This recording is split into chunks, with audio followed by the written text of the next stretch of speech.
যাকে ধরে রাখতে পারবো না সে তো যৌবন, যাকে ফিরে পেতে চাই সে তো শৈশব, যার কথা ভেবে মন উদাস হয় সে তো স্মৃতি, যার রেশ মনকে ছুঁয়ে যায় সে তো ভালোবাসা, যে মুখে হাসি আনে সে তো তোমার ভাবনা, যাকে ফিরে পেতে চাই সে তো তোমার মন, যার কথা ভেবে চোখে জল আসে সে তো কষ্ট, যাকে লুকাতে চাই সে তো কামনা, যাকে দেখতে চাই না সে তো মৃত্যু, যাকে ভাবতে চাই না সে তো বিচ্ছেদ, যাকে একান্তভাবে পেতে চাই সে তো আর কেউ নয়, শুধু তুমি।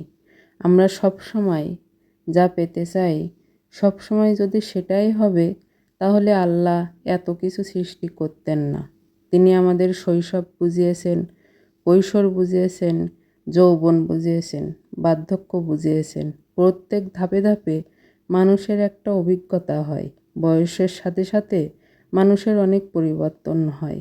তবে আমরা যেটা পাই সেটা নিয়ে ভাবি না, সে সময়টা মূল্যায়ন করি না। আমরা এই সময়টার মূল্যায়ন করি তখন যখন সময়টা পার হয়ে যায়।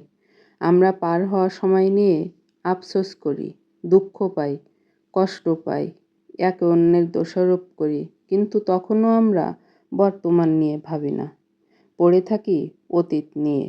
আমরা সমস্ত সুসময় হেলায় ফেলায় কাটিয়ে নিজেকে দোষারোপ করি, না পারার গল্প বলতে শুরু করি। কিন্তু আমরা যা হারিয়েছি সেটা ভুলে গিয়ে যদি নতুন করে সফলতার পথ খুঁজি, তাহলে কিন্তু পারি সফল হতে।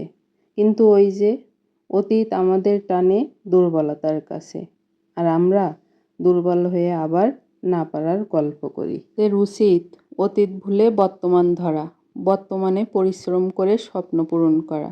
তাহলে আর আমাদের কোনো না পাওয়ার কষ্ট, হারানোর কষ্ট, ব্যর্থতার কষ্ট নিয়ে ভুগতে হবে না। উপযুক্ত সময়ে উপযুক্ত শ্রম, সিদ্ধান্ত যোগ করলে না হারাতে হয় সফলতা, না হারাতে হয় ভালোবাসা, না হারাতে হয় সম্মান। আর যদি সিদ্ধান্ত বা শ্রমে কোনো রকম ভাটা পড়ে, তাহলে যে আপনি ব্যর্থ হতে শুরু করবেন, তখন থেকে আপনি ব্যর্থ হতেই থাকবেন। তখন একটাই কাজ শুধু করবেন, কোনো দিশে না পেয়ে শুধু দোষারোপ করবেন নিজেকে। আপনার দিয়ে কিছুই হবে না, আপনার সাহায্য করার কেউ নেই, আপনার পাশে থাকার কেউ নেই। এখন সিদ্ধান্ত আপনার। সময়ে, সঠিক সময়ে পরিশ্রম করবেন, না সারা জীবন আফসোস করবেন। বাকি থাকলো না চাওয়া না পাওয়ার কথা। আমরা অনেক কিছু লুকাতে চাই, আমরা অনেক কিছু দেখতে চাই না, বিচ্ছেদ দেখতে চাই না, ব্যর্থতা দেখতে চাই না, কিন্তু এগুলো তো জীবনের অংশ, মানতেই হবে।